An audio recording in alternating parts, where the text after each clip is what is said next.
Welcome to the Bariatric Nutrition Coach podcast, where we empower you with weight loss surgery, nutrition knowledge, mindset advice, and inspiration so you succeed in your weight and health journey. I'm your host, Jane Stoltz, and I am a bariatric dietitian who has helped over 1,300 people on their weight loss surgery journeys. I'm also a solo mum, lover of long walks while listening to podcasts, partial to a glass of wine, and the ocean is my happy place. Join me as I dive deep into bariatric nutrition and lifestyle topics and deliver them to you in bite-sized, palatable episodes every Monday. Now let's go. If you are stuck in a stall after your bariatric surgery, then this episode is for you. I'm going to share 5 areas that I look at in my clients' diet and lifestyle to see if there's anything that's playing a part in their weight loss stall. But let me begin by sharing that I actually don't love the term stall. I'm using the term stall here because it's such a common term. People are going to know what I'm talking about. I prefer the term plateau, weight loss plateau, because the word stall has a negative connotations. It sounds negative. And actually, it is very normal for weight loss to stop and start after having weight loss surgery. So with that said, when your weight loss has stopped for a period, and I'm not going to say for how long because there's varying lengths of time that it's very normal for weight loss to stop. Really depends on how far you are post-surgery. But if this is something that you're frustrated with, that you're currently struggling with, I invite you, as I share the 5 areas that I look at, if I have a new client that we are looking to kickstart weight loss again after their weight loss surgery, I invite you to ask yourself, is this an area that possibly could be playing a role in your weight loss stopping? It may or may not, and this is not about, oh, I'm doing this well and I'm not doing that well. We want to work through this with self-compassion, and it's really about just assessing, where are we at? Have things changed? And is there anything I could be doing better? So when I start working with a client, I always start with an observation period. It's a period where I ask my clients to put pen on paper, record what they're eating, when they're eating, and estimate their protein, and give that to me a couple of days, a food log, and I learn a lot from that. And we can start observing what's actually happening in their diet. Not only what are they eating, when, and how. And when we ask ourselves the questions, the areas that I'm going to go through, we can really learn a lot. The first area that I look at with clients, and you can ask yourself these questions, you can ask yourself, are you in the sweet spot for calories and protein? And what I mean by the sweet spot, are you having enough calories and enough protein? So are you eating too little calories? Can play a part in weight loss stopping, or eating too many calories. Having too little protein can slow down your weight loss. They are 2 key factors, or 2 key areas that I really look at with my clients if their weight loss has stopped. And I call it the sweet spot, when we're getting enough calories, enough protein, and the body says, I can relax and lose my weight. The challenge comes in this area that there is no one level of calories or one amount of protein each day for everyone. Everyone is different. And that's where I come in as a bariatric dietitian to work out and help my clients work out where their sweet spot is. But I wanted to include this as a point here because some people can be really limiting their calories in the thought that less calories means more weight loss. And I wanted to really make a point that it doesn't. too low calorie intake, too little calorie intake definitely plays a role in weight loss stopping. Your body does not feel confident to lose your fat tissue, your adipose tissue, because it feels that there is limited food, okay? So that is the area that I look at first. Are you in that sweet spot of adequate calories but not too much, adequate protein?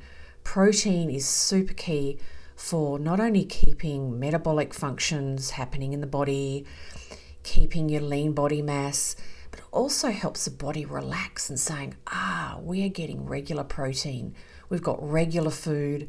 We can relax and lose our adipose tissue.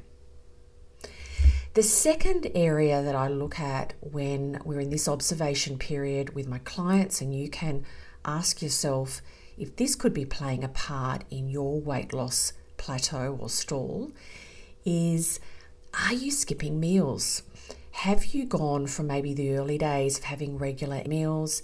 Have you started skipping meals or snacks?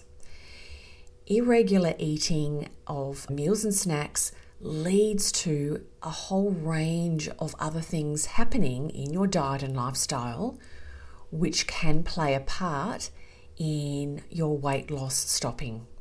When you start skipping meals and snacks, it is much more challenging to reach your protein goals.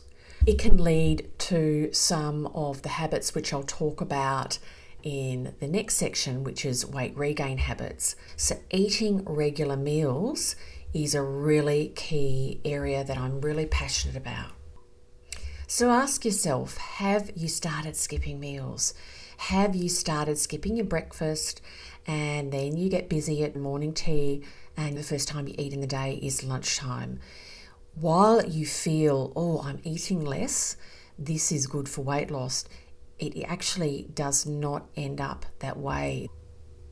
And this leads really well into the third area I look at when I'm in the observation period with my clients. Have weight regain habits started coming back into your diet? And this could be expressed, old habits are coming back.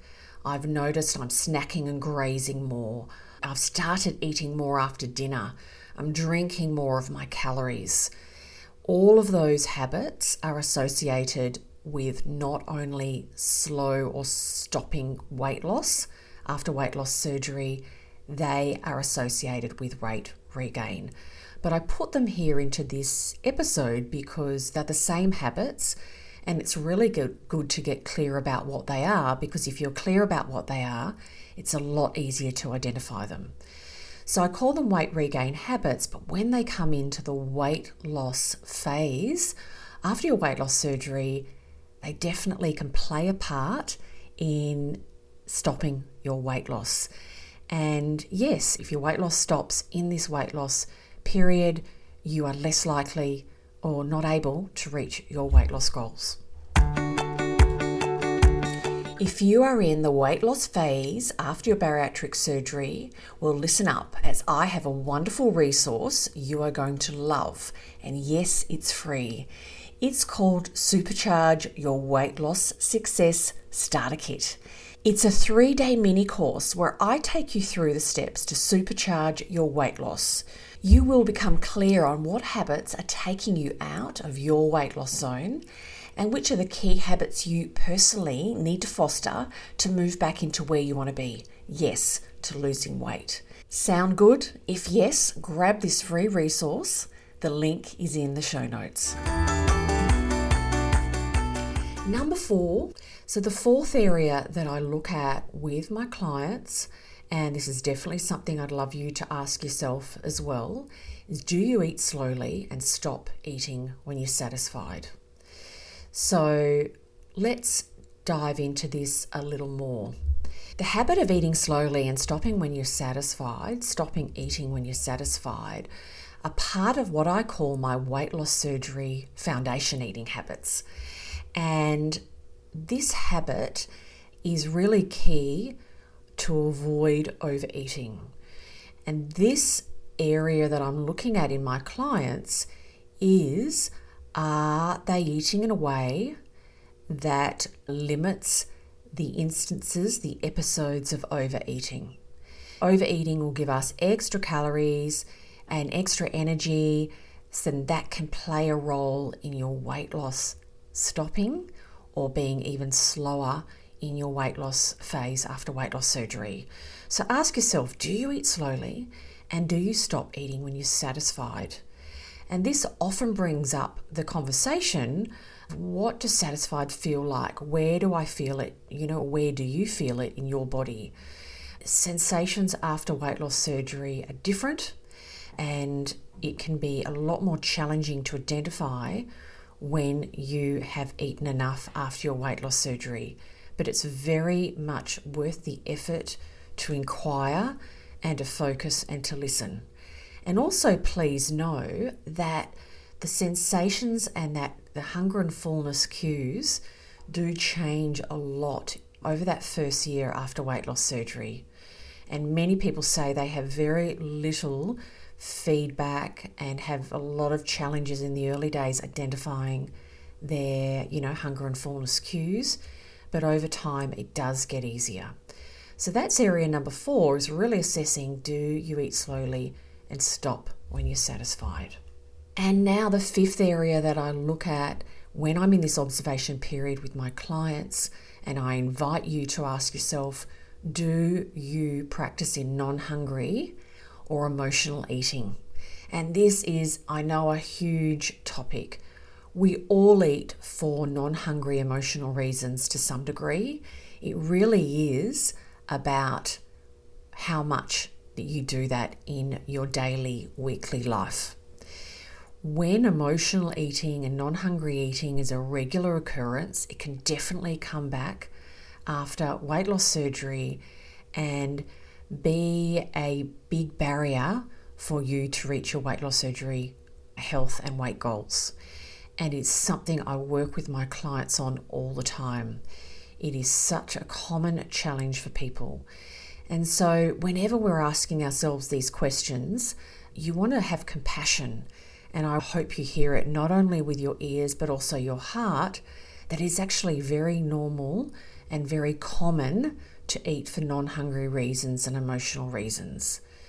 But it's such an important area for us to identify, observe, and work through and develop strategies to manage. And that is where I come in as a bariatric dietitian and work with my clients to manage that non-hungry emotional eating. So 1, it does not stop them from reaching their weight loss surgery goals, and it does not stop them from keeping them in the long term. So let me recap 5 areas or 5 questions I ask, and I ask my clients to ask themselves as well in the observation period when I start working with them, if they are experiencing a stall or a plateau in their weight loss. And I'm going to recap those now. Are you in your sweet spot? Are you having adequate calories and protein each day? Not too little or too much? Are you skipping meals?